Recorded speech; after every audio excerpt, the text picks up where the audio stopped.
반갑습니다. 목사님이 잠깐 떠난 빈자리에 이렇게 나와 있으니까 저도 좀 감회가 좀 새롭네요. 네.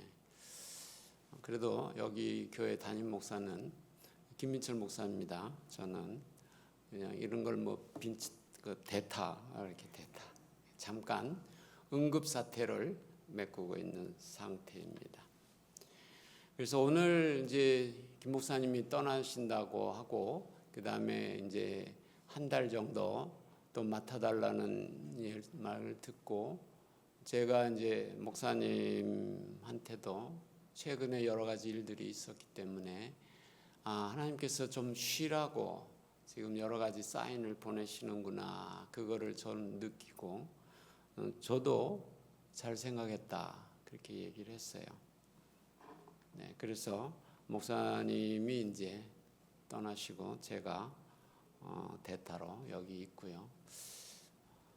여러분들이 이제 목사님의 마음을 알고 싶어도 사실 알 수가 없을 거예요. 이 목사 일을 해보니까 저도 좀 해봤는데 정말 이게 스트레스가 제가 일반 성도로 있을 때 하고요. 제가 대학 다니면서 우리 대학교 의대 애들 불러다가 성경 공부 시킬 때 하고 전혀 틀려요. 그 부담감이. 그래서 한 10년 저도 하니까 지치더라고요.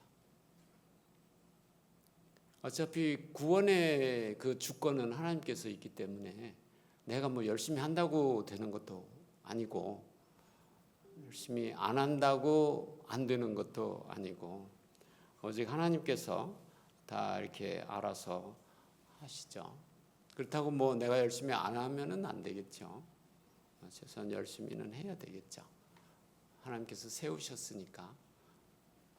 그렇지만 우리는 저는 마음에 늘 무익한 종 그게 마음에 많이 와닿아요. 할 일을 다 해도 다 주님이 하신 거니까 저는 역시 무익하죠. 한 게 없잖아요. 말만 전한 것밖에 없으니까. 말씀이 여러분 마음속에 이게 하나님 말씀이니까 살아있기만을 간절히 바라요. 그래서 그 말씀을 듣고 제일 먼저 떠오른 게 이 말씀이에요. 깨어 있어라. 그때가 언제인지 너희가 알지 못하느니라. 그 말씀이 이렇게 딱 떠서 그래서 말씀을 오늘 이게 열처녀의 비유를 선택하게 된 것이죠. 그래서 우리가 이렇게 깨어 있어야 되는 이유를 한번 생각해 보면 최근에 김민철 목사님도 갑자기 병이 있는 걸 알게 되시고 또 그래서 수술을 했죠. 그래도 마침 그래도 크게 문제가 안 돼서 다행히 치료가 잘 돼서 지금 하나님께 또 감사하고 또 이제 지쳐오고 또 여러 가지 또 이제 그 방사선 치료도 또 하다고 보니까 이렇게 여러 가지 약해지신 것도 있고 정말 휴식이 필요한 거죠. 하나님께서도 엘리야가 갈멜산에서 450명의 바알 그 선지자들하고 싸우고 그러면서도 그렇게 강했던 엘리야가 이세벨이 너 내일 점심 때 되면 너 이 사람들하고 똑같이 너 반드시 죽일 거야 이러니까 거기에 겁먹고요. 좀 이해가 안 되더라고요. 그렇게 강력한 엘리야가 에세벨을 알기도 우습게 알 수도 있고 에세벨 오히려 저주할 수도 있는데 그럼 이세벨이 죽었을 수도 있는데 거기다 겁먹고서 시내산까지 도망을 하잖아요. 그럴 때 하나님께서 우리 같으면 야, 너 믿음이 있냐? 아니 그 말 한마디에 네가 말이야 얼어가지고 도망하다니 너 진짜 내 사람 맞아? 이러시지 않고 이렇게 천사를 통해서 먹을 거 주시고 얼굴 쓰다듬어 주시고 그러면서 다시 조용한 목소리로 불러내서 그 할 일을 다시 주시죠.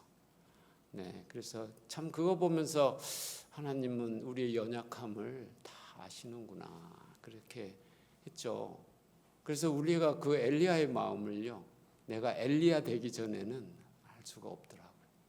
그래서 목사님의 이 짐을 이 성도들이 생각하는 거하고 많이 틀려요. 내가 자식을 키워봐도 자식이 부모의 마음을 잘 모르잖아요. 자기가 부모가 되고 그 다음에 이제 자식을 키우면서 그때 부모 마음을 알기 때문에요. 그래서 이제 그걸 잘 모르니까 그리고 또 하나님께서 앞으로 우리 이 교회를 또 어떻게 인도하실는지 또 아무도 모르고요. 그러니까 이렇게 하나님의 주권을 인정하면서 하나님의 선하신 계획을 우리가 인정하면서 가는 게 좋죠. 그래서 깨어 있어요. 갑자기 이런 일이 온 거잖아요, 그죠? 제가 이렇게 할 줄 뭐 모르셨을 거 아니에요. 그래서 우리가 그런 거 있다는 거죠. 그런데 지나고 보면요, 고난이 사실은 축복이 잘 될 때 오히려 우리가 교만해지고 삐뚤어 나갈 수도 있고요. 믿음이 오히려 식어져 갖고 세상 걸 즐기는 시간이 될 수도 있어요. 그러다가 이제 잘못 가면 타락하고. 그래서 힘들 때는 우리가 주님을 붙들게 되잖아요. 되게 주여 하고 붙들게 돼요. 왜냐하면 뭐 길이 그거밖에 없으니까. 그래서 오히려 우리가 안전한 경우가 많아서요. 그래서 저도 그렇게 생각해요. 아주 센 고통이 오면 제가 감당하기 어려우니까 좀 잔잔한 어려움은 계속 있는 게 좋다. 왜냐면 나가 지켜지니까 내가 봐. 그런데 실제로 그렇게 하세요. 감사하죠. 아주 센 거 오면 저도 그때는 저는 모릅니다. 이럴 수도 있을지도 모르기 때문에 그건 그때 또 주님이 어떻게 역사하시겠죠. 그렇지만 우리도 그렇게 잔잔한 어려움 이것들은요 오히려 정말 축복이에요. 우리의 믿음도 키워주고 하나님이 어떤 분이신가도 알게 되고 또 이제 우리의 그 뭐죠? 내적 영적인 근육이 튼튼해지는 그런 시간이기 때문에 오히려 고난이 오면 기뻐하라고 그러는 거죠. 그리고 또 우리한테도 이렇게 살다가 보면 질병이 갑자기 올 수도 있잖아요. 우리 목사님처럼. 그리고 또 사고도 날 수도 있잖아요. 갑자기 뭐 호텔에서 불이 나갖고 죽은 사람들, 갑자기 뭐 운전하는데 뭐 차가 하나 와서 받아가지고 죽은 사람들, 뭐 그런 여러 가지 일들을 보면 어떤 일이나 갑자기 일어날 수가 있으니까 우리가 늘 뭐를 대비하고 살아야 돼요? 죽은 후에 주님 앞에 설 거를 생각하고. 그래도 저도 요즘에 이제 나이가 드니까 이제 살 날보다는 갈 날이 더 가깝잖아요. 그래서 요즘은 머릿속에 늘 있는 게 주님 앞에 가긴 갈 텐데 좀 부끄럽지 않고 야, 너 수고했다. 이 소리 들으면 진짜 좋겠더라고요. 그 자체가 그냥 축복이죠. 제가 한 건 없으니까 어차피 뭐 주님이 다 하셨지만 그래도 수고했다. 이 말 꼭 듣고 싶어요. 그 다음에 또 이제 우리가 신앙생활을 하다가요. 지금은 그래도 평안한 시간인데 우리나라도 앞으로 어떻게 될지 몰라요. 그래도 이제 유럽 이제 동쪽, 그 동구 유럽죠, 그죠. 그 다음에 러시아나 그 다음에 중국에 그 다음에 뭐 북한도 마찬가지지만요. 이 정권이 바뀌고 공산당이 되면서요. 하루아침에 목사를 싹 잡아가는 그런 일들이 벌어져요. 그러니까 그 시간 얼마 안 돼서 짧은 기간에 목사가 다 없어지는 거죠.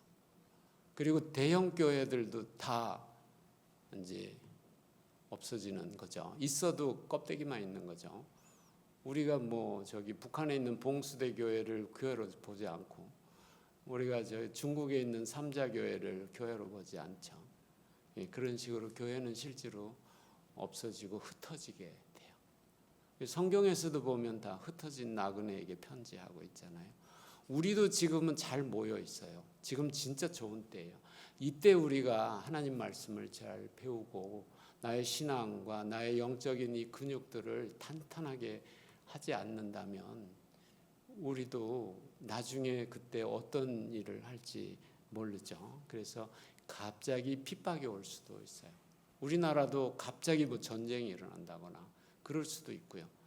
갑자기 경제적으로 너무 어려워질 수도 있고요. 이런 여러 가지. 지난번 코로나 때만 해도 뭐 교회는 맨날 뭐 사람 수 보고하고 뭐 몇 명 이하 모이지 이상은 만나지 못하게 하기도 하고 뭐 이런 통제 사회가 올 수도 있죠. 그리고 지금도 이제 보면 여러 가지 악법들을 많이 만들고 있어서 하나님의 그 뜻을 우리가 선포를 제대로 못하게끔 하는 법들이 지금 많이 만들어지고 있죠. 민주주의 국가에서는 법으로. 그리고 우리가 또 이렇게 있지만 언제 또 헤어질 수도 있잖아요. 그렇죠? 헤어질 수도 있어요. 그리고 옆에 있는 아내나 남편이 갑자기 사별할 수도 있고요. 그래서 옆에 하여튼 우리가 뭐예요? 늘 있을 때 잘해. 그러니까 있을 때 잘하셔야 돼요. 부부들은 옆 사람한테 있을 때 잘 그래도 미워도 다시 한번 이렇게 해서 늘 그렇게 하시면은 좋죠. 나중에 후회가 돼요. 후회가 돼. 그 옆 사람이 나를 괴롭혀도요. 그거는요 나를 위하여 수고하고 있는 거라는 생각이 드세요? 아니면 원망이 되세요? 그 괴롭히는 사람도요 엄청 힘들어요. 괴롭힘을 받는 사람도 힘든데 괴롭히는 사람들도 엄청 힘들거든요. 그러니까 괴롭히는 사람은요 나를 하나님 앞에 좀 쓰임받게 만들기 위해서 엄청 고생하는 거예요. 그러니까 둘이 다 고생해. 그래서 둘이 다 용광로 속에서 뭐를 발견해요? 역시 나는 어쩔 수 없는 죄인이구나. 그걸 결국 깨닫게 돼서 다 같이 주님 앞으로 돌아오면 돼요. 예. 그러니까 이혼은 하지 마시고 다 같이 주님 안에 갈라서진 마세요. 네. 또 딴 사람 만나도요. 다 그 사람이거든요. 그리고 이제 오늘 말씀대로 주님이 언제 오실지 몰라요. 그리고 나의 죽음도 언제 올지 몰라요. 그래서 매일 회개하고 저는 아침에 일어날 때마다 감사하고 이렇게 가요. 그래서 지금까지 왔어요. 근데 앞으로도 보니까 10년은 더 살아야 될 것 같더라고요. 살게 하시겠죠. 그렇지만 언제 부르실지 몰라요. 그래서 우리가 깨어 있어야 된다. 여기서 깨어 있다는 것이 오늘도 성경 말씀 보면 밤이 늦으니까 다 자잖아요. 그죠? 지혜로운 처녀들이나 미련한 처녀들이 다 자잖아요. 그러니까 여기서 육신적인 잠을 얘기하는 게 아니고 영적인 상태, 영적으로 늘 주님을 생각하고 주님을 바라보고 주님 중심으로 살고 있는가 이거를 묻고 있는 게 깨어 있으라는 거죠. 그렇게 살고 있으면 언제 와도 괜찮죠. 언제 와도. 네. 그렇게 사셔야 됩니다. 그래서 오늘 제목을 그 원래 제목대로 열 처녀의 비유라고 하지 않고 깨어 있으라 이렇게 얘기를 했어요. 그리고 앞에 뭐를 붙일까요? 주님의 신부들이요. 깨어 있으라. 여러분 주님의 신부들이죠. 남자도 이때는 영적인 데는 남자 없어요. 나중에 우리 죽은 다음에 그때는 결혼 안 한다고 성경 써 있잖아요. 다 똑같이 천사같이 돼서 그렇게 하죠. 그래서 그때 이제 우리는 다 주님의 신부. 그래서 주님의 신부들이여 깨어 있으라. 요게 제목입니다. 네, 그래서 오늘 마태복음에 보면은 이제 마태복음 구조가 이렇게 돼 있는데 그 설교를 5번 하세요. 5번. 그래 5번이 있어요. 그래서 첫 번째 설교는 여러분이 잘 아시는 산상수훈이에요. 그 5, 6, 7장 3장에 걸쳐 있죠. 산상수훈은 뭐냐면 마태복음은 예수님이 왕으로 오시는 거거든요.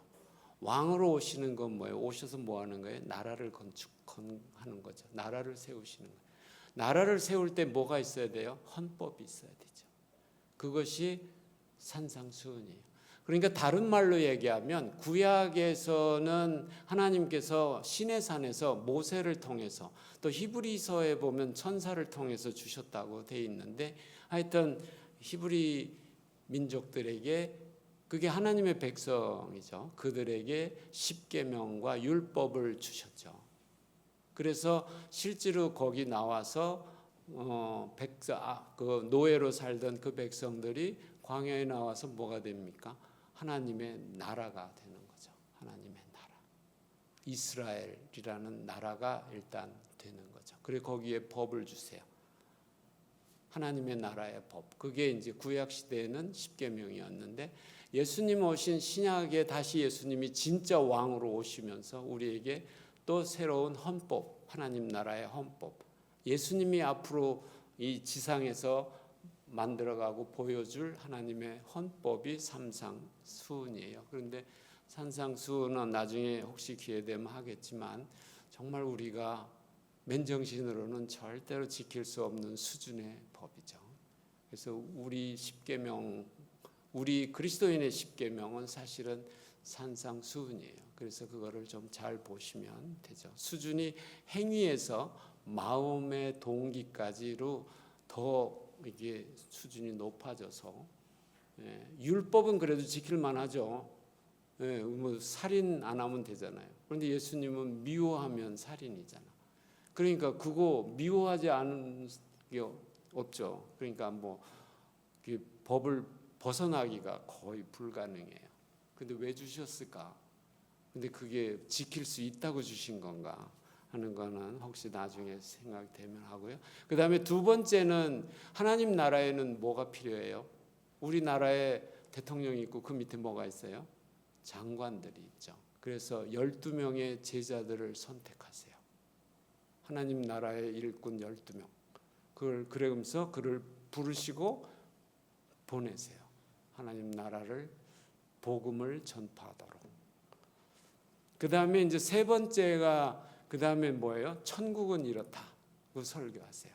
그러면 첫 번째가 내 밭을 하면서 쭉 천국은 이와 같으니 하면서 쭉 7가지 그 비유를 하는 게 13장이에요. 제자를 부르시고 보내시는 파송 예배를 드리는 게 10장이고, 그 다음에 하늘나라 시민들이 이제 그럼 어떻게 살 거냐 하는 거죠. 그러니까 법이 있죠. 그 다음에 장관들이 있어, 지도자들이 있고, 천국은 이렇다. 그러면 천국 시민들은 어떻게 살 건가를 설교하셔야 되죠. 그것이 18장이에요. 18장. 그것이 결국은 교회 생활이 되죠. 교회 생활. 그 다음에 이제 5번째 설교가 오늘 말씀하는 감난산 강화라고 해서, 그래서 진짜 예수님이 이제는 뭐예요? 떠나시기 직전이잖아요. 화요일 날이니까. 목요일 날 밤 12시에 잡히시죠.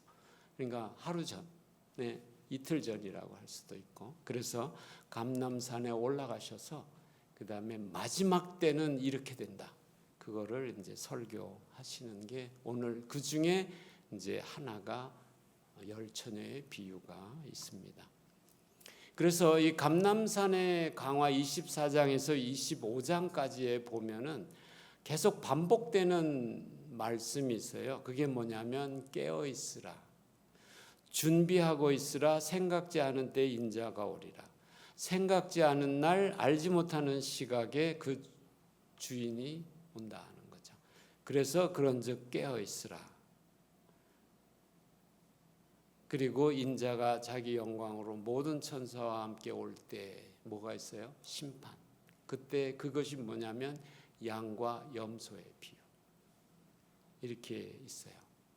그래서 그 앞에 서두에 예수님이 이렇게 끝이 온다고 얘기하면서 결론적으로 딱 얘기하신 중요한 말씀이 하나 있는데 그날과 그때는 아무도 모르고 하나님만 아신다. 그때가 언제 올지 모르니까 깨어있고 준비하라. 그리고 뭐라고 하셨냐면 천지는 24장 35절에 천지는 없어질지언정 내 말은 없어지지 아니하리라. 천지는 없어져도 내 말은 없어지지. 이게 뭐예요? 반드시 내 말같이 된다 이거죠. 이 말을 믿는 자는 복이 있는 거죠. 그러니까 빨리 안 오더라도 어떻게 돼요? 실망하고 때리쳐야 돼요? 아니죠. 오실 때 분명히 오시니까 그때까지 우리가 참고 인내하고 기다리면 마침내 하나님의 축복의 그 시간에 동참할 수 있게 되는 것이죠.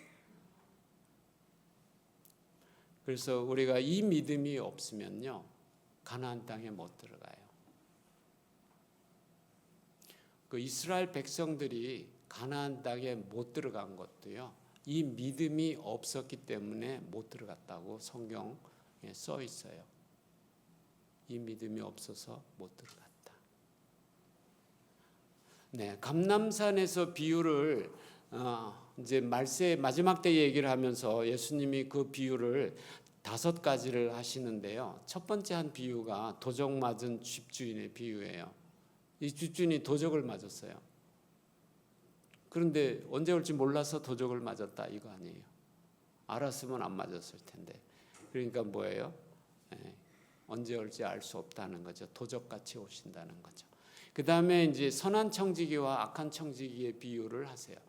여기서 선한 청지기는 뭐냐면 열심히 맡은 바 자기 사명. 그래서 하나님의 이 성도들에게 열심히 말씀 가르치고 또 전도하고 이 일을 열심히 하는 이 청지기. 그리고 악한 청지기는 뭐라고 했냐면 언제 올지 모르고 지금 보니까 뭐 언제 올지 몰라. 내 시대에는 안 올 것 같아. 그러니까 맨날 술 먹고 뭐 때리고 뭐 이렇게 하고 있다가 갑자기 오면은 큰일 나죠. 그게 악한 청지기. 그래서 선한 청지기. 그 다음에 이제 열처녀의 비유죠. 열처녀. 이것도 결국은 예기치 않을 때 와서 예수님 맞이할 준비하고 있으라는 얘기고, 그 다음에 이제 달란트 비유, 그 다음에 양과 염소의 비유. 그래서 여러분은 양이에요? 염소예요?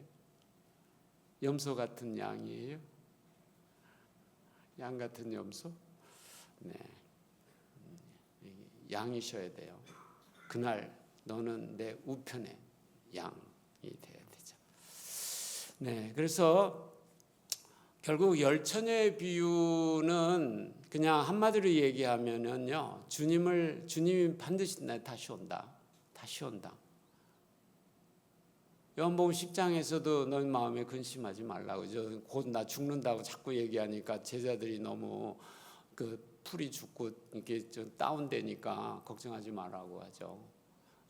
내가 다시 온다. 집이 준비되면 다시 와서 너희를 나 있는 곳에 데려가겠다. 그렇게 얘기를 했죠. 그래서 여기도 반드시 이제 오신다. 그러니까 그날 어떻게 해요? 이렇게 혼인잔치에 잘 참가해서 기쁨과 영광을 누릴 수 있게 준비해라. 그래서 그날을 준비하는 삶을 살아라 했었죠. 네. 그런데 이 한밤중에 이게 오는 주님을 맞이하려면 등불이 필요하죠. 등불. 네. 등불은 뭐가 있어야 돼? 등하고 기름이 있어야 되죠. 네. 근데 주님이 여기 한밤중에 오신다고 그랬어요. 지난번에 제가 결혼이라는 게 혼인이 뭐예요? 저녁 혼자. 그래서 혼인 저녁에 만나죠. 그래서 대개는 이제 저녁에 결혼을 시작을 해서 또 조금 이렇게 오다 보면은 좀 늦어질 수도 있죠. 그죠? 꼭. 그러니까 우리가 이거 비슷한 게 뭐냐면 이게 지금 신부집으로 신랑이 가는 거니까. 그때 왜 우리 옛날 뭐죠? 그거 미리 결혼하기 전에 그걸 아이고 깜빡이 가지러 가잖아요. 신랑이 주러 가잖아요. 그 뭐죠? 함 지는 거. 네, 요즘엔 함 별로 안 지죠. 저는 아들 셋인데 한 번도 함 지고 애들이 간 적은 없어요. 애들이 숫기가 없어서 자기들 못 하겠대. 그래서 그냥 왔다 갔다만 했어요. 봉투만 왔다 갔다. 네, 그래가지고 함지러 갈 때 친구의 친구들도 같이 왁자지껄 따라가죠. 그래서 받아갖고 대부분은 술 먹대 나중에. 하여튼 왁자지껄 따라가죠. 이게 똑같은 거예요. 이게 신랑과 신부의 친구들도 왁자지껄하고 이제 와서 나중에 이제 거의 다 오면은 소리 질러죠. 그냥 소리 질러죠. 그게 주님이 나팔 부시는 거죠. 나팔.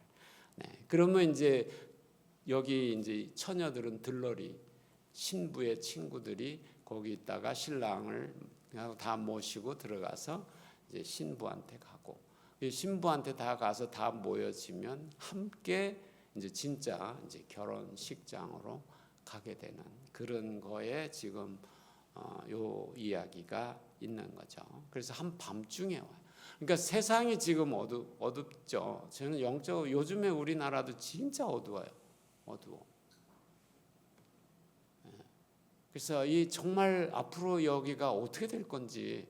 근데 제 생각에는 뭐 밝은 시간보다는 이 점점 마지막 때가 가까우니까 뭐 원래 동트기 직전이 가장 어둡다고 점점 더 어두워지지 않겠나. 점점 더 미혹은 많아지고 점점 더 성경 말씀의 진리가 뭔지 헷갈리게 하고 뭐가 정말 그리스도 안에서 잘 사는 건지 잘 모르게 이런 식으로 그런 식으로 많이 만들어 가니까 실제 영적으로 보면 어두운 시간이죠. 그때 예수님은 우리에게 뭐예요? 세상의 소금과 세상의 빛. 그래서 세상에 빛이 되려면 어떻게 돼요? 나한테는 빛이 없죠. 내가 빛이 없죠. 그러니까 예수님의 빛이 나를 통해서 나가야지 되죠. 그래서 여기 보면 한밤중에 그 누구를 맞이하려면 등불이 필요하잖아요. 그러니까 요즘은 거의 다 뭐 가로수도 있고 뭐 다 전기고 뭐 후라시도 있고 그래갖고 뭐 환하게 다 하지만 옛날에는 호롱불 들고 이렇게 갔죠.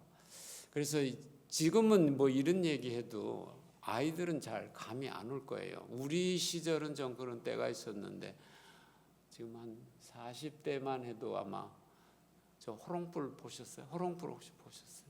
못 보셨죠? 보셨어요? 그 호롱불 속에 전기불이 있지 않았어요? 요즘엔 호롱불 모양이 있는데 거기 보면 조그만 전기 등이 들어있더라고요. 거기 기름이 있어갖고 불을 탁 붙이는. 요즘에 성냥도 별로 없죠. 점점. 네, 그런 시절이 와서 이게 성경 말씀을 이해하기가 참 어려워요. 요즘에 성경 말씀 보면서 또 하나 참 어려운 게요. 종. 요즘에 종 개념이 있어요? 종이 있어요? 네. 종살이도 안 해봤잖아요. 또 그러니까 너는 그리스도의 종이다. 그러면 개념이 안 와. 지금은 뭐 1:1 동이잖아요. 그리고 또 말 나온 김에 얘기하면 옛날은 왕정이었잖아요. 왕. 조선시대만 해도요. 조선시대 말기 1907년 평양 대붕이 올 때만 해도 그때만 해도 조선에 왕이 있었잖아요. 근데 왕은 어떤 존재예요? 내가 왕의 말을 안 들어. 왕이 나보고 너 내일 몇 시까지 교회 나와. 그러는데 아니요, 나 딴 데 갈 건데요. 그러면 너 이거 어떻게 돼요? 넌 죽음이죠. 근데 요즘에 왕이 없죠. 대통령이 있죠. 그러면 어떻게 해요? 대통령 막 욕도 좀 하시죠. 나쁘다고 막 비판도 하고. 그래서 누가 잡아가요? 생명의 위협을 느끼세요? 없잖아. 그러니까 이 엄청난 왕의 말씀을 거역해도 위협을 안 느껴. 삶 자체가 감이 없어. 그러니까요, 점점 말씀 안 지키는 거가 대담해지더라고요. 왜 애들이 요즘에, 그리고 사람들이 요즘에 갈수록 이 말씀에 잘 이게 안 되는가 보니까 이 사회 구조 자체가 하나님하고 나하고도 평등해. 대통령하고 뭐 나도 1:1이지 뭐. 그죠? 하나님 대통령이 뭐 하자고 그래도 나 싫은데요. 그럼 끝이죠. 잡아가요?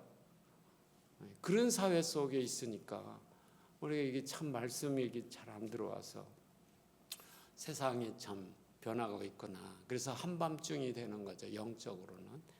그래서 등불이 필요해요. 지금도 뭐 굉장한 미혹이 많죠.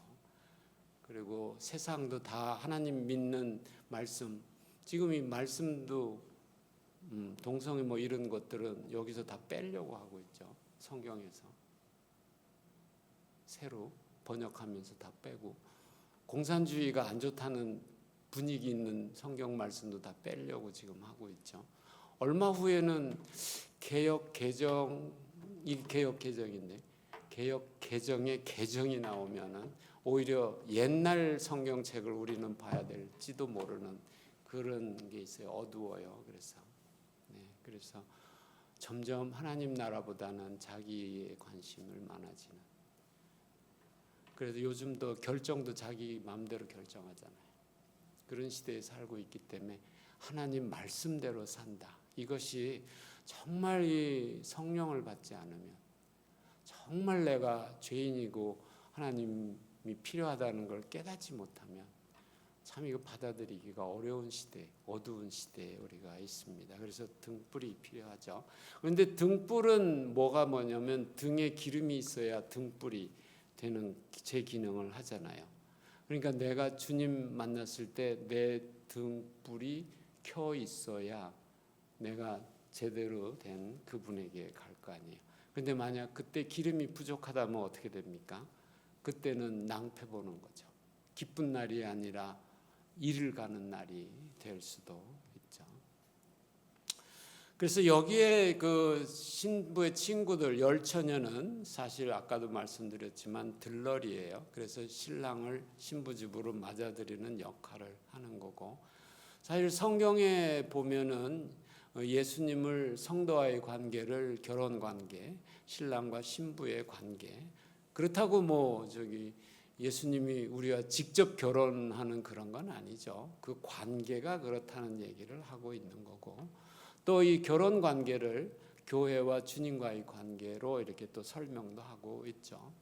그래서 세상의 일은 연합된 관계는요, 결혼밖에 없어요. 인간 관계 중에 연합돼서 하나가 된다. 이거는요, 결혼식 주례사 외에는 없어요.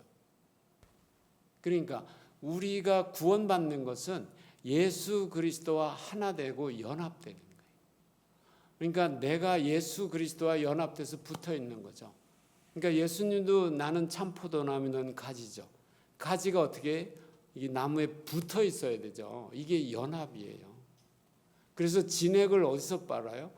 포도나무에서 빨아가야지 열매가 여는 거죠. 그런데 만약에 분리돼 있으면 그리고 꺾이는 순간 그게 포도나무 가지는 포도나무 가지죠.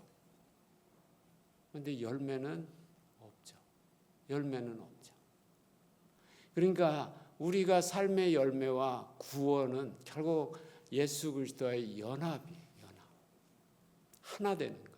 하나. 그 관계가 결혼, 이 세상에서는 결혼이라는 관계밖에는 없어요. 그래서 그렇게 비유로 표하죠. 그래서 고린도후서 12장 2절에 보면 내가 하나님의 열심으로 너희를 위하여 열심을 내노니 내가 너희를 정결한 처녀로 한 남편인 그리스도께 드리려고 중매하고 있다. 그렇게 얘기를 하고 있어요. 그래서 너희 마음이 그리스도를 향하는 진실함과 깨끗함에서 떠나 부패할까 더 두렵다. 그러니까 그렇게 하지 말라는 것이죠. 네. 그래서 이 비유, 열 처녀의 비유의 핵심은 결국은 뭐예요? 기름을 따로 준비한 처녀들만 신랑을 맞이하고 예수님과 함께 혼인잔치, 결국 천국잔치에 들어갈 수 있게 됐다. 그 얘기죠. 그러니까 우리가 여기서 중요한 거는 늘 언제나 늘 뭐예요? 기름이 떨어지지 않도록 살아라는 것이죠. 그래서 만약에 기름이 없는 등을 내가 갖고 있어요. 이거는 뭐죠? 있으나 마나죠. 그냥 거치장스러운 물건 하나 될 뿐이죠. 네, 그래서 집에 옛날 기름 넣는 등 갖고 계신 분 계세요? 없죠. 다 버렸죠. 네. 왜? 쓸 데가 없으니까. 만약에 똑같죠. 예수님이 만약에 내가 등은 등이죠. 그런데 기름이 없어. 예수님이 이렇게 원하는 그 기름이 없으면 무용지물이니까 버리겠죠. 네. 영적으로 비유하면 등은 몸이죠. 몸. 기름은 영이죠. 다른 말로 하면 등은 육이고 기름은 영이라고 할 수 있죠. 그러니까 만약에 사람이 제 기능을 하려면 뭐가 있어야 돼요? 내 영이 살아야 돼요. 영이 산다는 것은 뭐냐면 하나님과 나와의 영적인 교제, 영적으로 연합되는 게 그것이 내 영이 사는 거예요. 그러니까 영이 언제 죽었냐면 우리가 선악과를 먹고 그때 하나님과의 그 교제가 끊어지면서 우리 안에 하나님과 교제할 수 있는 영이 죽은 거예요. 영이 없는 게 아니라 영이 하나님과 교제할 수 있는 그 기능이 죽은 거예요. 그래서 우리가 예수 그리스도를 다시 믿고 예수 그리스도를 내 안에 주인으로 모시는 순간, 그것이 내 가슴 깊이 있는 마음에 모시는 순간 예수님과 나와 연합이 이루어지고, 그러면서 하나님과의 끊어졌던 그 관계를 회복하게 되는 거죠. 그것을 우리는 뭐라고 그러냐면 내 영이 살아났다, 그런 거죠. 그래서 그 다음부터는 하나님과 이게 교통이 돼요. 소통. 성령님과도 교통이 되고. 네, 그래서 첫 번째 우리 기름이 뭐냐면 하나님의 말씀이에요. 우리가 말씀으로 거듭나잖아요. 말씀을 듣고 믿음으로 거듭나잖아요. 그 말씀이 뭐예요? 예수 그리스도잖아요. 그게 결국 예수 그리스도를 내 마음에 영접하는 거고 받아들이는 거고 그 말씀을 내가 믿는 거. 그게 결국 예수 그리스도가 한 모든 말을 내가 다 믿는 것이죠. 그러니까 예수 그리스도를 영접한다는 거예요. 결혼도 마찬가지예요. 내가 이 사람을 나의 아내로 받아들인다.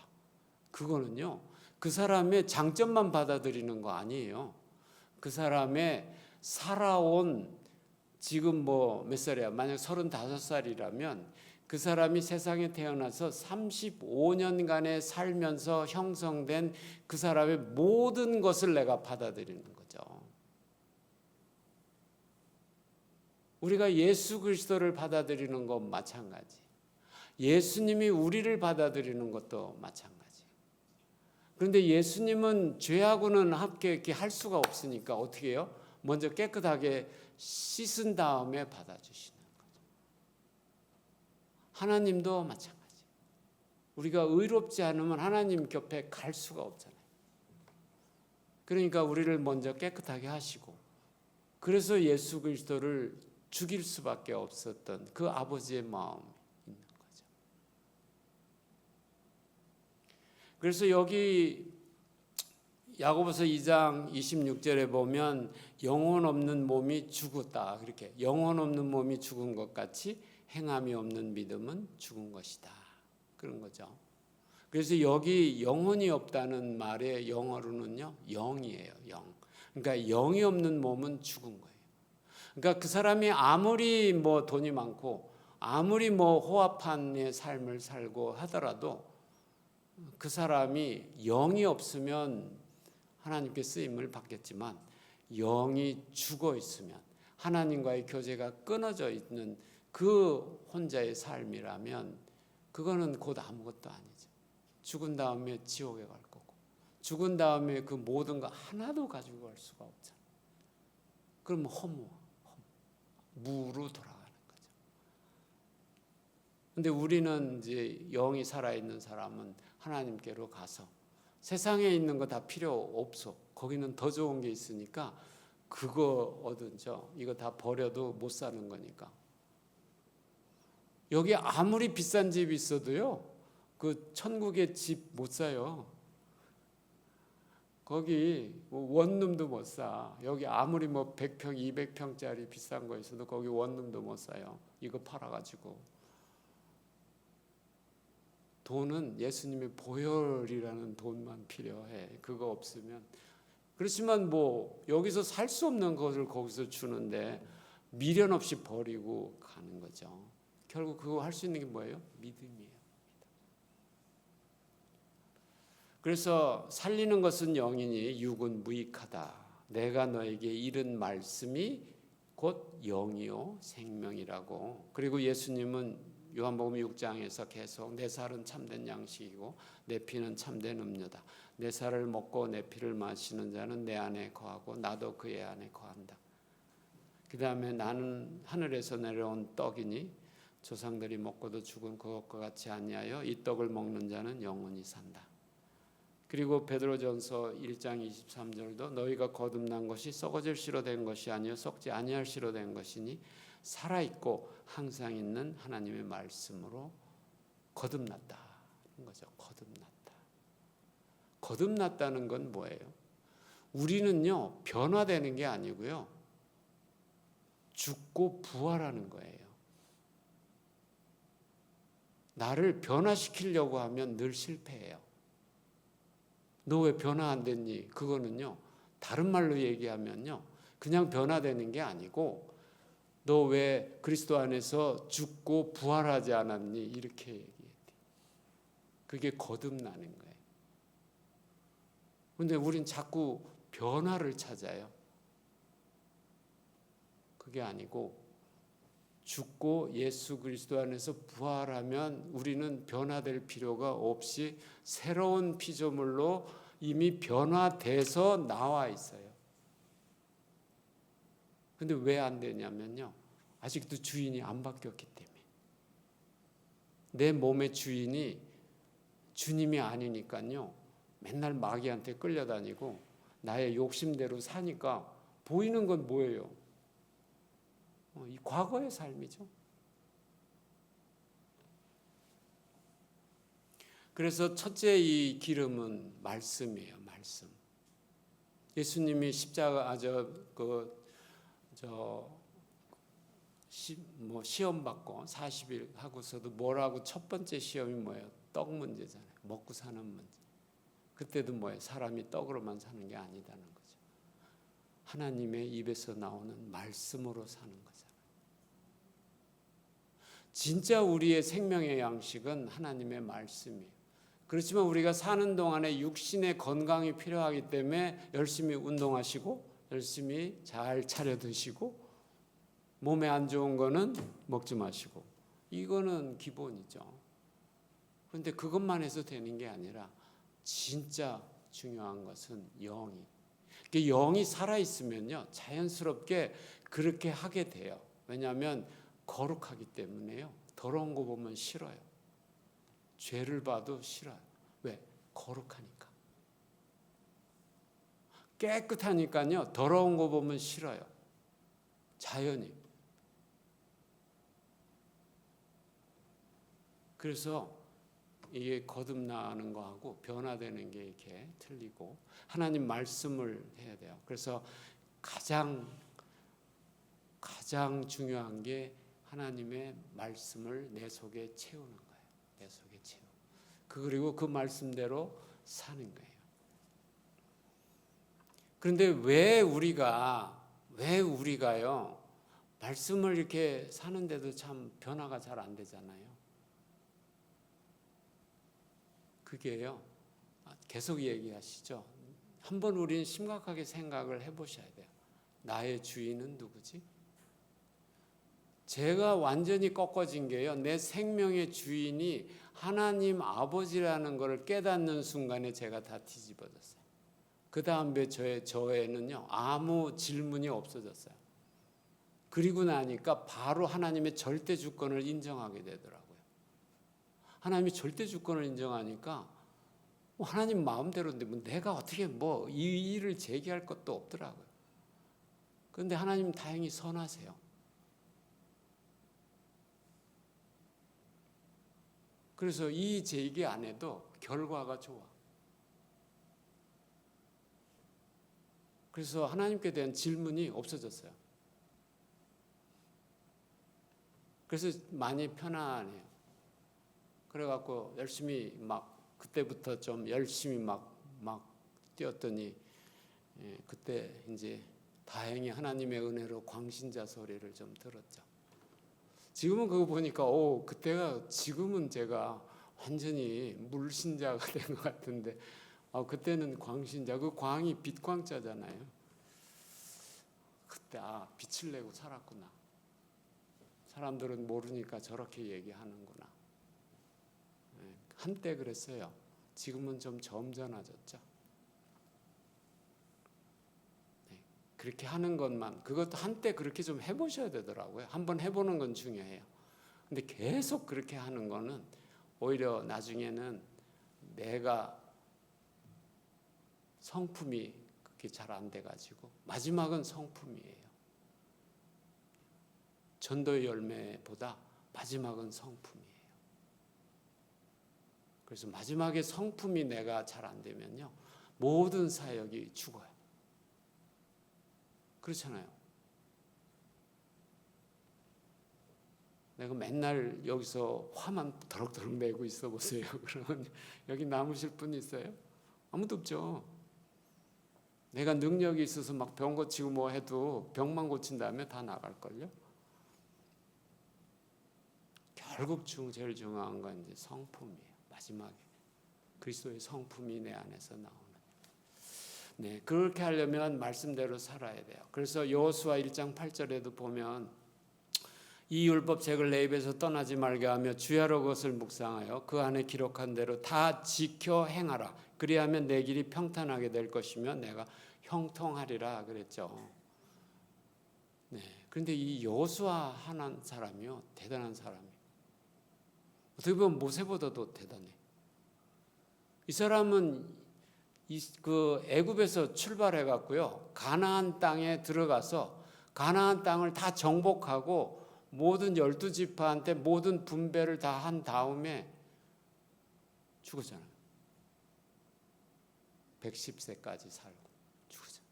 그러니까 이 애굽에서부터 가나안 모든 거를 체험한 사람은 여호수아하고 갈렙 두 사람밖에 없어요. 모세도 못 들어가잖아요. 가나안 땅에 못 들어갔잖아요. 그러게 얼마 했어요? 형통하게 했죠. 그거는 다른 말로 얘기하면 뭐냐면요, 이 여호수아가 말씀을 내 입에서 떠나지 않게 하고 주야로 묵상해서 그걸 그대로 다 순종하고 지키는 믿음을 갖고 있었기 때문에 그 믿음이 그 사람을요, 이 애굽에서부터 가나안 땅의 모든 임무를 끝날 사람이죠. 그것도 리더로 했기 때문에요, 진짜 이 모세도 중요하지만 처음부터 끝까지 이렇게 한 사람은 여호수아예요. 하나님의 그 약속을 끝까지 이루어낸 사람은 결국은 여호수아더라고요. 여호수아가 다른 말로 뭐예요? 예수아예요. 우린 여호수아 이러지만 히브리 말로는 예수아. 예수님을 다른 말로 뭐라 해요? 예수아죠. 바로 그분 한 분만이 이 모든 과정을 끝내신 그분이 우리의 구세주. 그분을 우리가 따라가는 거예요. 따라가는데 뭐예요? 맨날 비판하고 불평하면서 따라가면 리더가 힘들어요. 그러니까 불평하지 마시고 그냥 이렇게 따라오세요. 그래서 결국은 형통했죠. 그래서 우리도 이 말씀을 우리 마음속에 많이 채워야 돼요. 그 다음에 두 번째 필요한 게 기름이요, 기도예요. 말씀과 기도. 예수님도 정말 하나님이셨잖아요. 하나님 본체셨잖아요. 그럼에도 불구하고 12살 때 벌써 그 예루살렘 성전에서 바리새인과 서기관 대학자들 앞에서도 구약 말씀에 맥히는 게 없었어요. 우리말로 얘기하면 IQ 180은 된 신동이죠. 너무 다 놀랬잖아요. 그래도요, 그분이 어떻게 했어요? 사역을 하실 때 습관을 조차 기도하셨고요. 그다음에 중요한 일 놔두고 금식 기도하시고요. 그다음에 제자를 대칼된 밤이 맞도록 기도하시고요. 마지막 진짜 힘든 십자가를 질 것이냐 말 것이냐를 놓고 기도할 때는요, 땀이 핏방울처럼 될 때까지 기도하셨어요. 그래서 결국은 이게 예수님이 육신을 가지셨다는 증거예요. 할 수 있지만 이렇게 하신 건 뭐예요? 우리도 할 수 있다는 거예요. 그래서 마태복음 26장 41절에 다 사람들이 잤잖아요. 너 여기 와서 12제자 거기 하고서 그 다음에 나머지 3명 조금 더 데리고 가서 있고 그 다음 조금 더 가가지고 예수님이 했는데 기도하고 돌아오시면은 다 자. 또 야 빨리 깨어서 기도해. 그러고서 또 가면 또 기도하고 오면은 또 다 자. 그리고 또 야 기도해. 그러고 야 나도 힘든데 나를 위해서도 좀 기도해 주라. 그런데 이렇게 갔더니 또 자. 근데 그때 이미 이제 잡으러 왔으니까 됐다. 잡으러 왔다. 그래서 이제 하면서 뭐라고 그래요? 마음엔 원이로되 육신이 약하구나. 시험에 들지 않게 깨어 기도하라. 이렇게 하는 거죠. 우리 이 얘기 저도 많이 했었어요. 젊을 때 뭐가 잘 안 돼. 뭐 성경 말씀 계속 이렇게 봐야 되는데 안 보고 그냥 넘어갈 때도 많고 뭐 기도 생활도 제대로 안 하고 그러면서 뭐예요? 핑계대고 마음은 원이로되 육신이 약하구나. 마음은 원이로되 육신이 약하도다. 이렇게 하고서 그냥 지나갔어요. 그런데 여기 보면요. 이 마음은 원이로되 육신이 약하는 건 뭐예요? 마음은 원이라는 거는 하나님 말씀 아는 거예요. 하나님이 지금 나한테 어떻게 하기를 원하시는 걸 아는 거예요. 마음은 원이잖아. 그런데 그걸 못 하잖아요. 그럼 하나님이 원하시는 걸 내가 지금 못한 거잖아요. 어떻게 말하면 하나님 뜻에 불순종하게 된 거죠. 어떻게 보면 뭐예요? 선악과를 따먹은 거잖아요. 그리고 나서는 뭐 어쩔 수 없지 뭐 사람인데 뭐 그렇게 하고서 있죠. 그래서 여기 그게 뭐예요? 시험에 든 거예요. 시험에. 그래서 여기 뭐예요? 시험에 들지 않게 깨어 기도하라. 이거는 뭐예요? 다른 말로 하면 깨어서 기도하지 않았기 때문에 마음에 원하는 거를 순종하지 못했다. 네가 육신에 졌다. 이런 말이 되는 거죠. 그 시험에서 졌으니까. 그러니까 기도는요. 내가 말씀을 많이 알아도 기도가 부족하면요. 육신이 약해서 육신을 따라가요. 그래서 하나님의 말씀에 순종을 할 수가 없어요. 그러니까 우리가 순종하려면 그래서 예수님도 그 살아계실 때 기도를 엄청 하신 거예요. 안 하신 것 같지만 기도를 했어요. 그래서 이렇게 하신 건 뭐예요? 우리도 말씀을 열심히 배우고 기도를 열심히 하면 우리도 예수님처럼 살 수 있다는 거죠. 우리가 그걸 안 하는 거는요. 말씀도 안 보고 기도도 안 하는 거예요. 그런데 어떻게 되겠어요? 마음은 원이지. 아니 공부 안 하고 뭐 좋은 학교 갈 수 있어요? 주여 답이 다 보여주게 해주시옵소서. 그래서 누가 저기 시험 보면서 기도해 달래요. 그래 기도해 줄게. 너 아는 문제만 나오게 기도해 줄게. 저는요 나보고 어떻게 그 좋은 대학에 들어갔니? 그래서 아니 하나님께서 기도했더니 그날 제가 아는 문제만 나왔더라고. 그래서 들어갔어요. 그랬더니 제가 웃기지 말라고. 그렇잖아요. 좋은 데 가려면 열심히 공부해야지. 공부는 안 하고 그냥 뭐 저기 좋은 학교 가게 해주세요. 그러면 그게 뭐 기도 아니죠. 심은 대로 거두는 건데. 건강도 그래요. 평소에 건강을 챙겨야지. 건강 하나도 안 챙기고 그냥 건강하게만 유세하고 막 해. 박사로. 그럼 건강하겠어요? 얼마 후에는 뭐예요? 병 걸리죠. 그래서 그 데살로니가전서 5장 17절에 뭐가 있어요? 항상 기뻐하라. 그 다음에 쉬지 말고 기도하라. 여기 쉬지 말다는 거는요. 뭐 잠도 자지 말고 기도하라는 건 아니고요. 되게 이 다니엘이 기도할 때 보면 아침 점심 하루에 3번 기도하잖아요. 유대인들은 하루에 3번 기도하는 그거를 1차적으로 꼭 지켜라. 그런 뜻이 그게 뭐예요? 쉬지 않고 기도하는 거예요. 아침, 점심, 저녁. 그러니까 이 이슬람은요, 우리는 안 하잖아요. 아침, 저녁, 점심 기도하시는 분, 식사 기도 빼고. 저는 식사 나오면은 반사적으로 이렇게 기도하니까 우리 집사람이 그 바리새인 같다고 그런 얘기를 하는데, 식사 기도 빼고 하루에 3번 기도하시는 분. 근데 우리보다 더 잘 이거 하는 거는요, 진짜 말씀대로 많이 하는, 형식적으로는 하는 건 이단들이 더 잘해요. 이슬람은요 하루에 5번 기도하잖아요. 터키 가니까 아침 새벽부터 땡, 또 있으면 땡 하니까요, 다들 거기 가서 꿇어 엎드려 기도하대.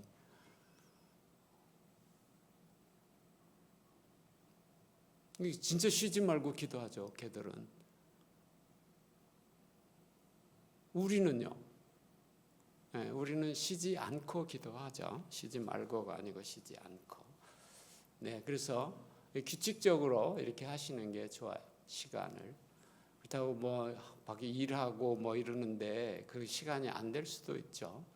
그렇지만 중요한 것은 규칙적으로 아침이나 저녁이나 또는 아침 저녁이나, 점심 때는 좀 힘들더라고요. 저도 해보니까. 네, 아침에 일어나서 살려주셔서 감사합니다. 저는 뭐 간단히 오늘 살려주셔서 감사하고요. 오늘 하루도 주님의 이름을 거룩하게 하고 주님께 영광 돌리다가 하루를 지내게 해주세요.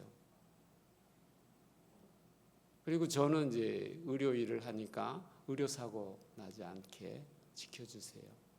뭐 그러고 가요. 그리고 뭐 조금 더 가족들 기도 좀 하고. 그리고 이제 저녁 때는 이제 다 돌아왔잖아요. 감사하고. 왜냐면 자다가 죽을 수 있잖아요. 그러니까 하루 회개하고. 그러고 자요. 그럼 아침에 또 깨워주시대. 그럼 또 이름을 거룩하게 하고 또 하나님의 영광을, 뭐 같은 얘기지만 그렇게 살면요 진짜 좋아요. 그래서 쉬지 말고 기도하라는 게 그런 규칙적인 기도의 삶을 꼭 유지하라는 거죠. 말씀도요 꼭 규칙적으로 이렇게 보는 게 중요하고요. 그리고 이게 목사님 얘기예요. 이렇게 가셨는데 목사님이 이렇게 뚝 갑자기 떠나니까 좀 뭐 안 좋으신 분들도 있을 수가 있죠. 목사님 책임감도 없다 뭐 이렇게 볼 수도 있을 수 있는데, 그런데 실제 목사님은요 엄청난 짐을 갖고 있어요. 사실 예수님은 수고하고 무거운 짐진 자도 다 내놓으기로 내가 너에게 새로운 짐 주기, 내 짐은 쉬워 그러는데요, 생각보다 쉽지 않던데요. 한 사람 한 사람을 이렇게 보고 한 사람 한 사람의 영혼이 나한테 매여 있다 생각하면요, 내가 이 사람들이 변화가 안 되는 게 내 책임같이 오더라고요. 그러니까 사람 몇 명 안 돼도요, 사람이 어떻게 그렇게 안 변하는지 정말 나는 뭐지? 나는 뭐하지? 이러다가 부끄럽겠다. 주님한테 가서 너 뭐하다 왔냐? 그럴 소리도 듣겠다. 그런데 뭐 구원 내가 할 수 있는 게 하나님 주권이지만, 그렇지만 그 성도들이 바르게 갈 수 있도록 격려하고 뭐 이런 것들을 해야 되고, 말씀을 제대로 가르쳐서 이 말씀이 그게 피가 되고 살이 될 수 있도록 해야 되는 책임이 있는데 그게 안 되는 거죠. 안 보이는 거죠. 그러니까 엄청난, 주님이 주신 짐이 절대로 가볍지 않던데요. 그래서 이게 내 힘으로 하는 건가? 그러니까 저도 굉장히 지치더라고요. 그리고 여기는 20년 했잖아요. 오랫동안 했죠. 저는 10년 하고 뻗었는데 여기는 20년 쉴 때가 됐죠.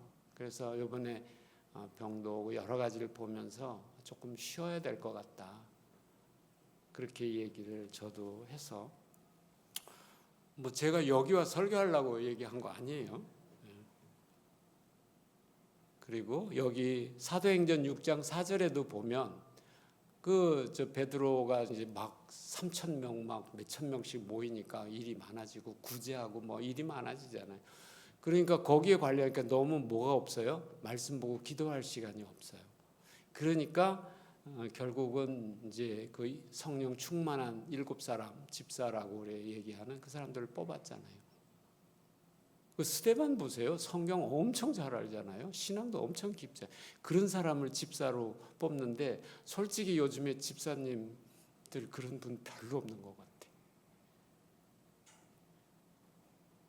그래서 집사님들 뽑아서 그 일을 다 맡기고 일반 교회 일은 다 집사님이 알아서 하세요. 우리는 뭐예요? 기도하는 일과 말씀 사역에 힘쓰리라. 이게 목사의 임무예요. 그런데 우리나라 교회들 보면요, 목사가 잡일에 너무 많이 관여가 돼서 실제로 영성이 떨어져요. 목사님의 영성이 떨어지면요, 결국 여러분이 손해를 봐요. 그래서 이게 그런 거를 잘 분리해서 이번에 가시는 거에 대해서도 굉장히 좋게 보시는 게 좋고, 또 이제 너무 올라오시면은 막 사역을 막 불같이 하리라 너무 이런 기대하지 마세요. 그 목사님한테 또 그게 엄청난 부담이 돼요. 전혀 옛날이랑 똑같이 올 수도 있고 좀 변해서 올 수도 있고 그거는 몰라요. 저는 그래서 아무 부담을 안 줬어요. 그냥 힘드니까 그냥 푹 쉬다가 주님 안에서 푹 쉬다가 주님 안에서의 안식이 어떤가 그것만 좀 하고 오라고 그렇게 얘기했어요. 그래서 기도하는 일과 말씀 사역. 그래서 저도 요즘에 기도에 많이 힘쓰고는 있어요. 근데 생각같이 그렇게 제 마음대로 그렇게 그 수준에 못 미치고 있어서 야, 기도가 생각보다 참 어렵구나 하는 거를 요즘에 많이 느끼고, 그런데 기도가 없으면요, 아까 뭐예요? 뭐가 이겨요? 마음을 뭐가 이겨요? 육이 이겨요. 그러니까 이 말씀을 알아도 그대로 못 가고 내가 기도하지 않으면 결국 말씀에 순종할 수가 없어요. 그래서 기도해야 되는 거예요. 그래도 제일 중요한 건 뭐예요? 예수님이 나의 주님인가? 그게 가장 중요해요. 저는 그거를 어디서나 강조, 앞으로 모든 설교에서 그 말은 꼭 한마디 할 거예요. 왜냐하면 사람이 안 바뀌는 이유 중에 가장 큰 게 주님이 나야. 나.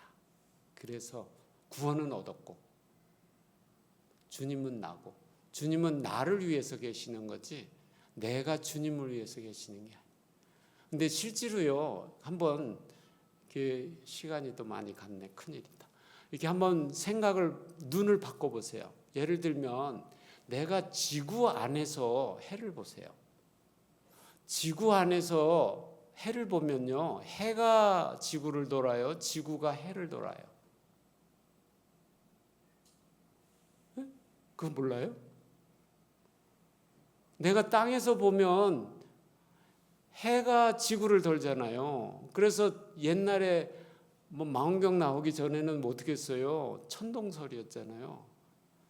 하늘, 해가 돈다. 그런데 실제로 요즘에 우주선 타고 바깥에 나가서 보니까 뭐가 돌아요? 지구가 돌잖아요. 이게 굉장한 이야기예요.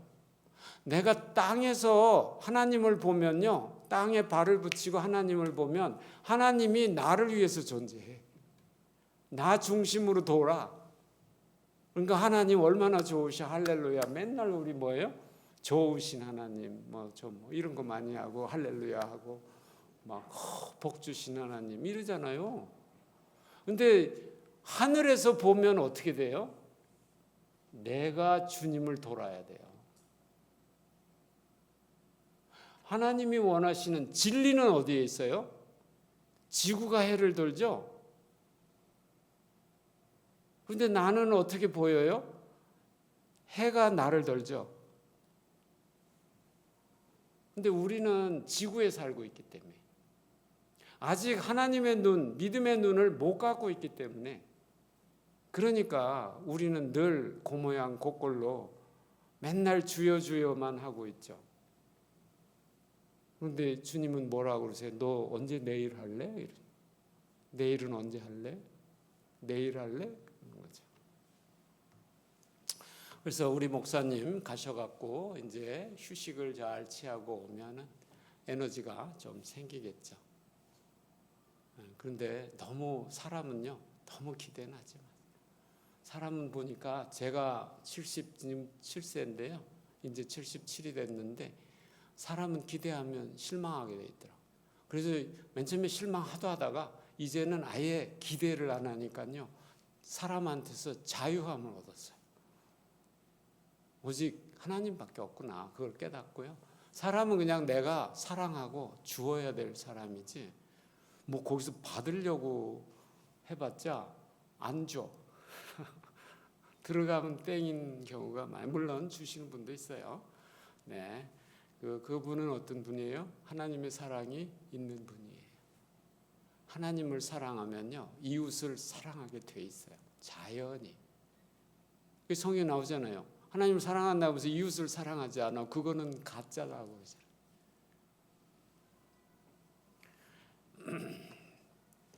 세 번째 이제 기름은요, 성령님이에요. 성령. 우리가 예수 그리스도를 믿고 회개하고 예수 그리스도를 주로 영접하고 정말 나의 구세주구나. 그리고 예수 그리스도와 함께 십자가에 죽으면요. 그 다음에 뭐예요? 죽으면 세례가 죽는 거잖아요. 그래서 그리스도와 함께 죽으면 회개하고 그리스도와 함께 죽으면 그 다음에 뭐가 일어나요? 죄사함이 일어나요. 그 다음에 뭐가 일어나요? 하나님의 선물인 성령을 주세요. 그래서 베드로가 이렇게 설교하잖아요.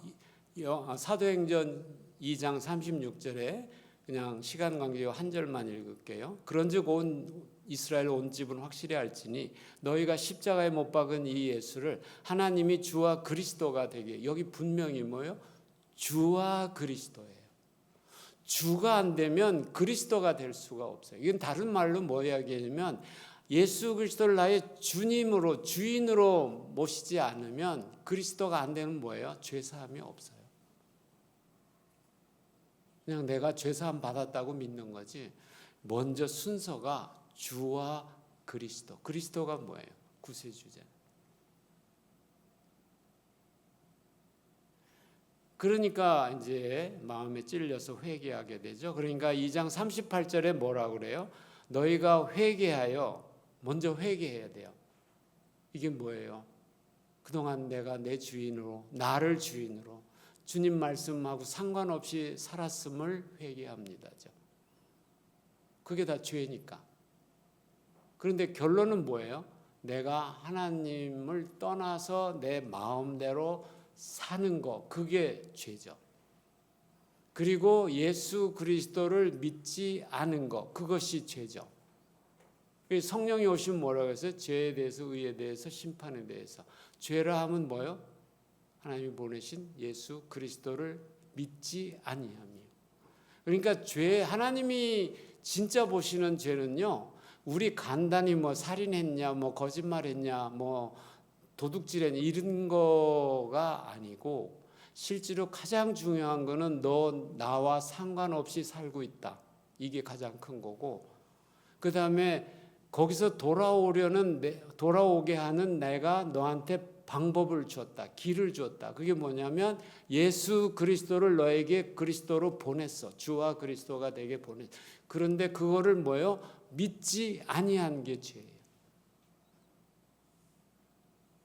그러니까 회개는 뭐예요? 주님께 돌아오는 거예요. 하나님께 돌아오는 게 회개. 그래서 사도 바울도 얘기하죠. 내가 너에게 계속 전한 게 뭐냐면 하나님께 대한 회개와 그리스도에 대한 믿음을 여태까지 눈치코치 안 보고 가르쳤다. 뭐예요? 회개는 먼저 하나님께 나 돌아갑니다. 이제 하나님 말씀대로 살겠습니다. 하나님이 이제 주인입니다. 그동안 제가 제 마음대로 산 거 용서하십시오 하고 이제는 뭐예요? 주님께서 길이 없잖아. 내가 내 힘으로는 구원할 길이 없으니까 이제 주님이 보여주신 그 구원의 길, 예수 그리스도를 나의 주와 그리스도로 받아들이겠습니다. 그것이 뭐예요? 그럼 뭐예요? 주님이 되면 뭐예요? 난 죽는 거죠. 그걸 보여주는 게 뭐예요? 세례, 침례. 죽었다 살아나자. 그러면은 뭐예요? 세례를 받고 그다음에 뭐예요? 그러면 그 후에 죄가 다 씻어지는 거예요. 죄 사함이 그때 일어나는 거고, 그리하면 성령의 선물을 받으리니. 그러면 그 성령을 받는 거예요. 이거 뭐예요? 선물로. 그래서 성령이 우리에게 오시면 우리를 어떻게 해요? 주님의 길로 인도한다고 그러잖아요. 그리고 죄가 뭔지 의가 뭔지 심판이 뭔지 다 가르치잖아요. 성경의 지식은요, 우리가 그냥 우리 머리로 깨달아서 믿는 게 아니에요. 그 믿는 믿음은요, 제가 성경 많이 알고 논리적으로 볼 때 맞더라고요. 그래서 예수님 믿었어요. 그런데 그 믿음은 저를 구원시키지 못했어요. 지금 돌이켜보면. 언제 제가 진짜 거듭나고 구원받았냐면 하나님께서 나의 생명의 주인이라는 깨달았을 때요. 그리고 하나님이 절대 주권을 앞으로 인정하며 살겠다고 고백하고, 그때 사실은 제가 거듭난 거죠. 그때부터 제 삶이 바뀌었어요. 삶의 목적도 바뀌어버렸어요. 지금 이 자리에 와 있는 거죠. 그러니까 지식적으로는요, 그냥 이해한 거죠. 이해. 그거는 믿음이 아니에요. 그거는 구원받는 믿음이 아니에요.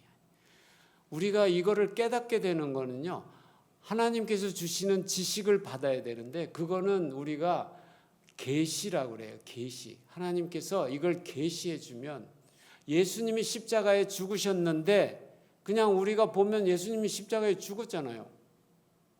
그런데 계시의 지식이 성령을 통해서 나한테 들어오면, 아, 그 죽음이 나를 위해서 죽었고 그 예수 그리스도를 결국 내가 죽였구나, 그걸 깨닫게 되는 거죠.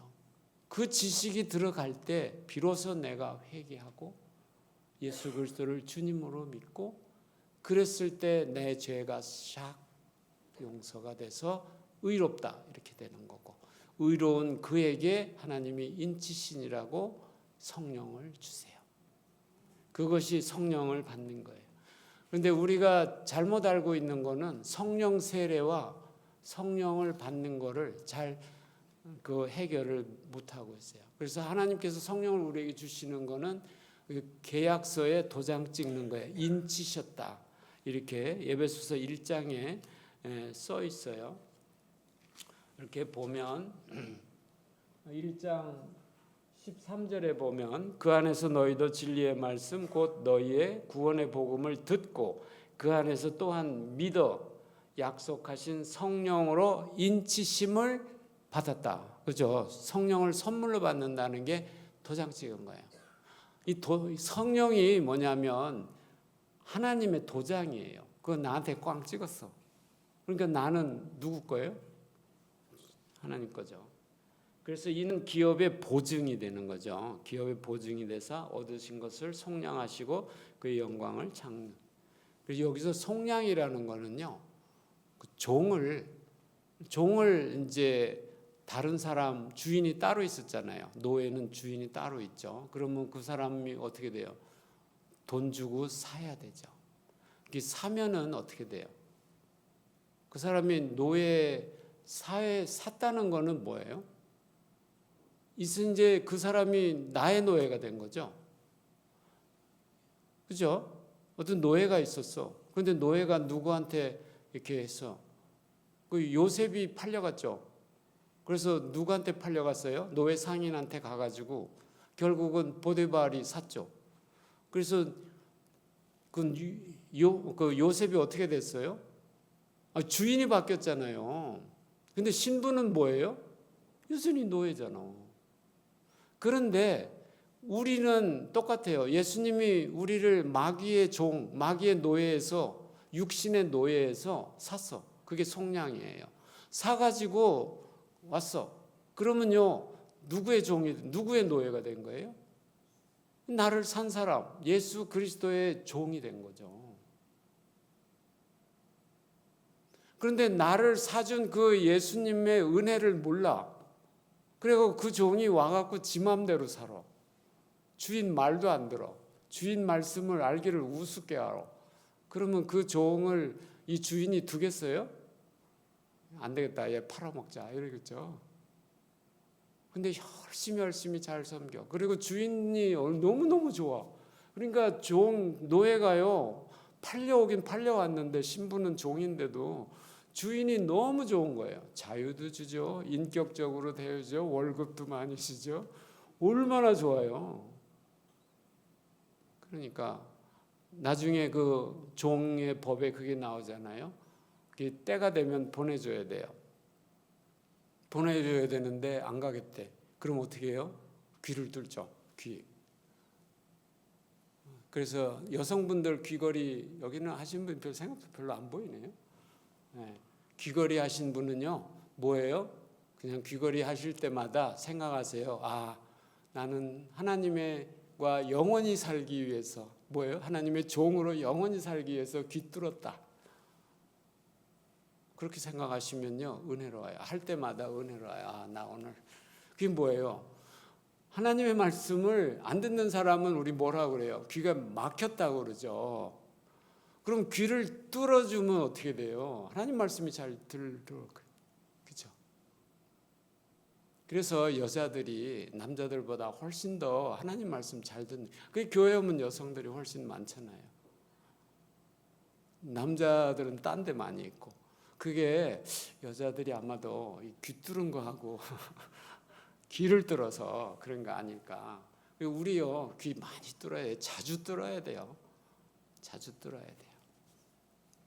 그래서 이 성령을 선물로 다 받는데, 이 성령은요, 성령 내주하시는 성령이 돼서 예수 그리스도를 믿는 사람은요, 성령이 다 진짜 예수님을 주와 그리스도를 믿었다면 회개하고, 그러면 그 안에 성령님이 계세요.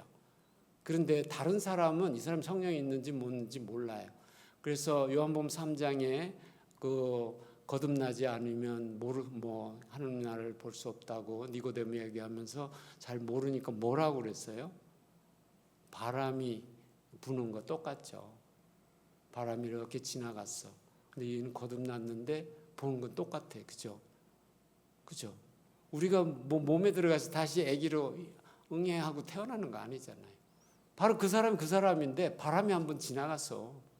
근데 보니까 바람이 들어간 처음에는 잘 못 느꼈는데 지나가서 보니까 이 사람 생각이 바뀌고, 그 다음에 귀를 뚫어갖고 하나님 말씀 잘 듣고, 안 하던 기도하고, 그리고 육신이 원하는 거 이상한 거 하자니까 나 안 가 그러고, 나 그거 죽었어 그러고 안 하고, 달라졌잖아요.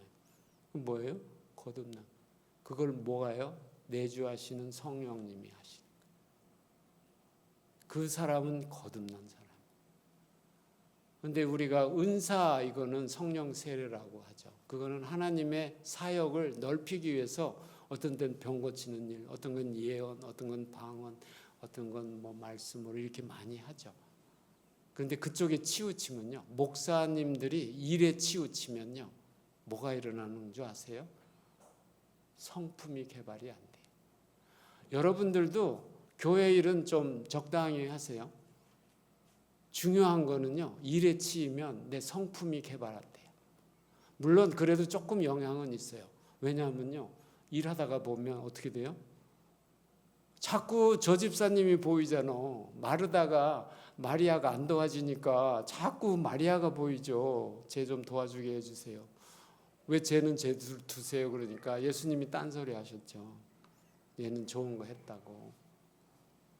한 가지 혹 두 가지면 족하다고. 그러니까 일하는데 안 하면요, 옆 집사님이 왜 저 사람 안 도와주지? 막 그러고요. 그리고 막 서운해 할 수도 있어서 시험 들어요. 그러니까 교회 일은 안 하시면 안 돼요. 그런데 이제 적당히 하시고, 진짜 더 신경 써야 되는 게 나의 성품이에요. 목사님들이 일을 너무 많이 하면요, 나중에 보니까 성도는 늘어요. 성도는 느는데, 성도가 느니까 목사님이 더 바빠져. 그러니까 뭐가 없어요? 기도하고 말씀 볼 시간, 주님과의 긴밀한 교제 시간이 없어져요. 그러면요, 결국 여러분이 손해봐요. 그리고 성품이 안 바뀌어요. 그래서 우리는 거주하시는 성령을 이렇게 받아야지 된다는 거죠. 오전에 요까지 해가지고요. 사실 하나 더 있는데 2세트인데 오늘 첫 세트만 기름에 관한 이야기만 오늘 하고서 어차피 마쳐야 될 것 같습니다. 네,